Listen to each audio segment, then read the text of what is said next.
Good morning, students. In this video we will study about test cross and back cross. What is test cross, what is back cross, and what is the significance of test cross and back cross? Why mainly we do test cross and back cross? So first we will start with the test cross. So by simply looking at the phenotype of a dominant trait, it is not possible to know the genotypic composition. So suppose that if we have two tall pea plants, suppose we take example of pea plant. So suppose we have two pea plant. So this is a phenotype of these two plants. So phenotypically these two pea plant, they are similar in phenotype. So this pea plant is also tall, and this second pea plant, this is also tall. But if we'll talk about the genotype of these two pea plant, then can you able to comment upon the genotype of these two pea plant?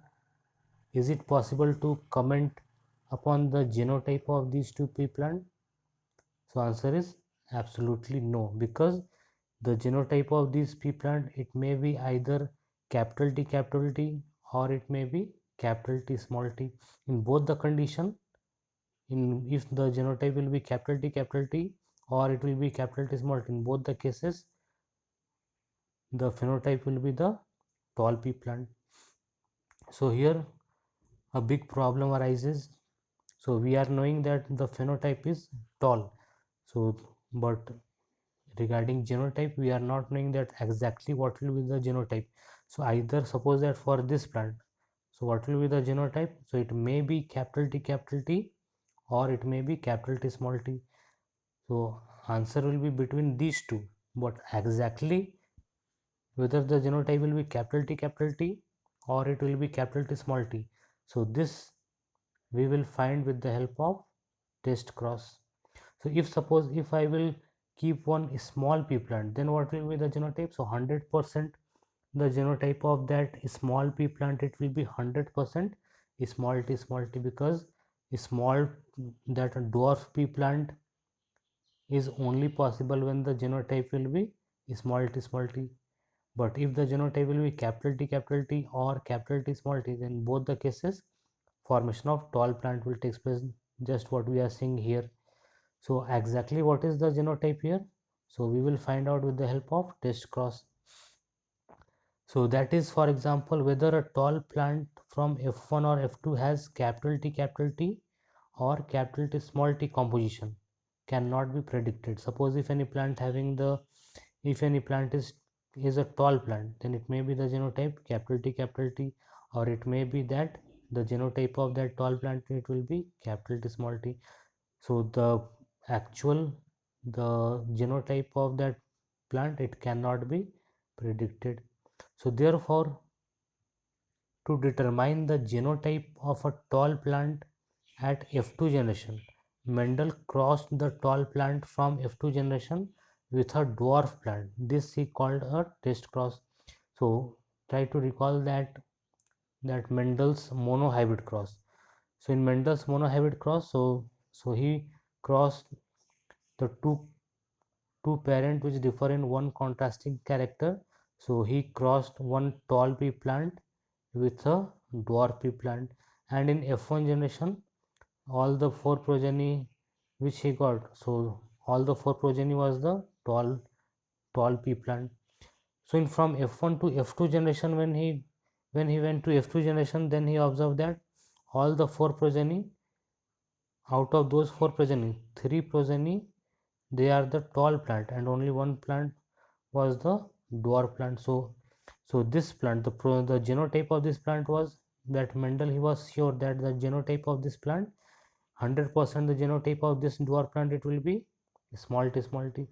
But Mendel was unsure regarding the genotype of these three plant, first, second and third plant, because the genotype of these three plant, it may be capital T or it may be small t. So in order to find out the genotype of these three plant, exactly what is the genotype, whether it is capital T or it is small t. So Mendel, he performed test cross, and in test cross what Mendel did, so he crossed these plants. Suppose that if we take example of this unknown plant, the plant with unknown genotype, so we are knowing the phenotype. What is the phenotype? The phenotype of this plant is tall, but we are not knowing the genotype. So Mendel, he crossed this plant with unknown genotype with the recessive parent. So this is known as test cross. So once again repeat, I am repeating this test cross. What is test cross? So in order to find out the genotype of unknown dominant plant, because if the plant will be recessive, then 100% both the alleles will be recessive, small t. But if the plant will be dominant, if any plant will show dominant trait, then it will be very difficult for us to comment upon the genotype. So test cross, what is the definition of test cross? So in test cross, we cross the unknown dominant plant whose genotype which we are not knowing. So that plant will be always, it will be crossed with the homozygous recessive parent, means the dwarf parent. So this cross is known as test cross. And what is the significance of this test cross? So by the help of test cross, we can come to this conclusion that what is the exact genotype of that unknown plant. So in a typical test cross, an organism pea plants here showing a dominant phenotype and whose genotype is to be determined is crossed with the recessive parent instead of the self crossing.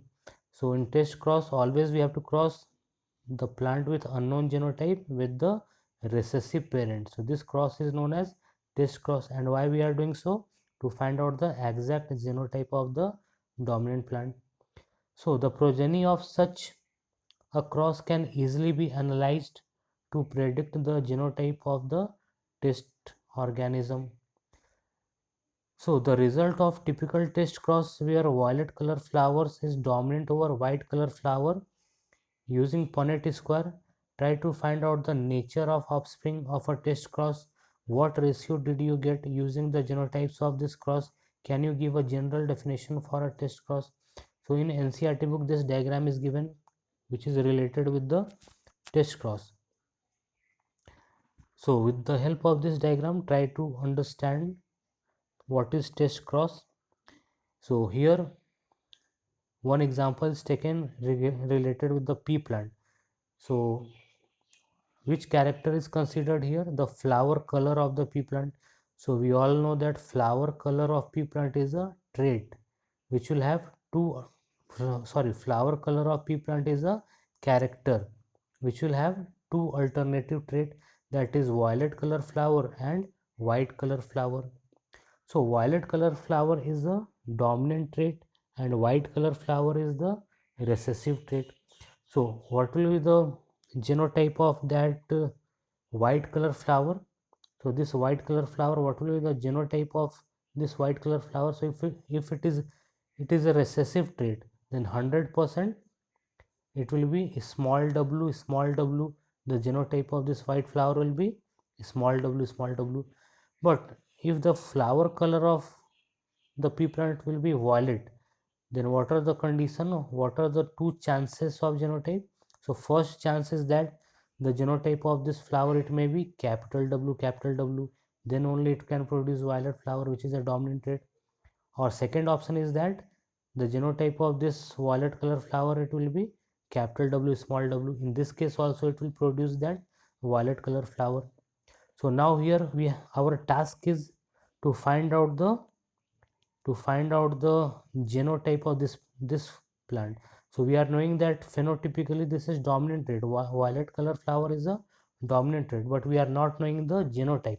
So for finding out the genotype, we will perform test cross.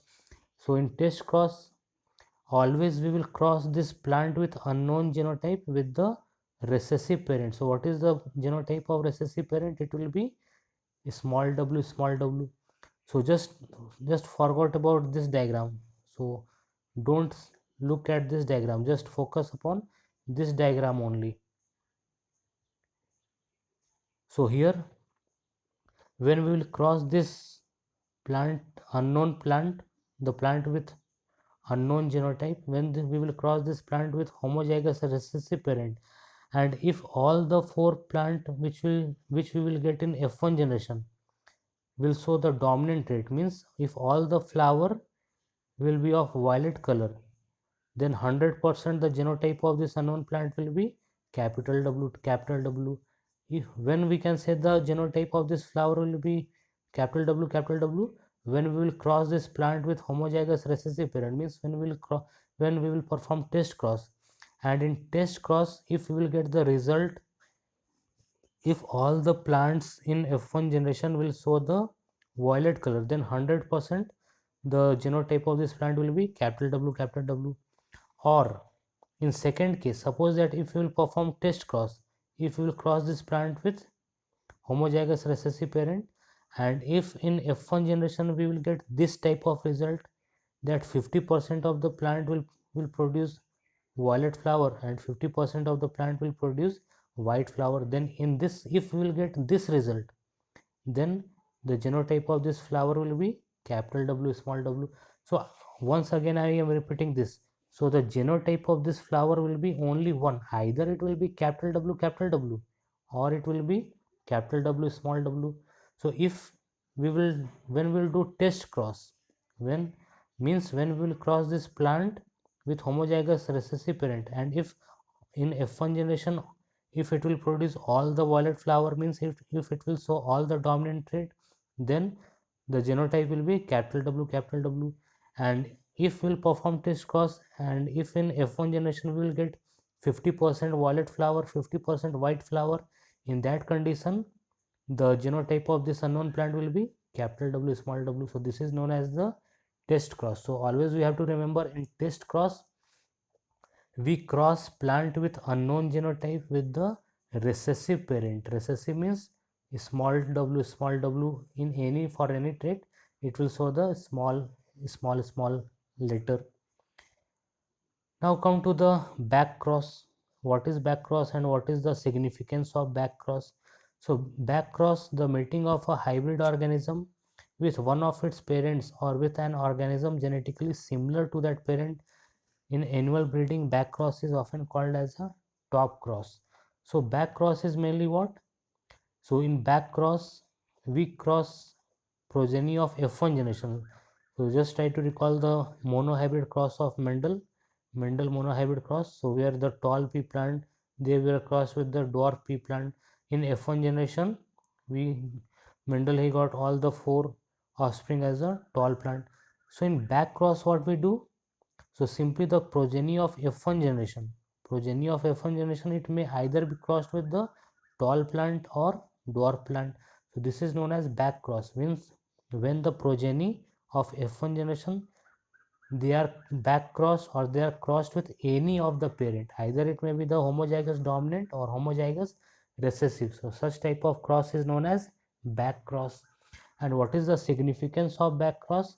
So mainly back cross is done to produce pure line plant or plant which are similar in the genotype of the parent. Suppose for a while that if we want to produce many tall plant, then how we can produce many tall plant?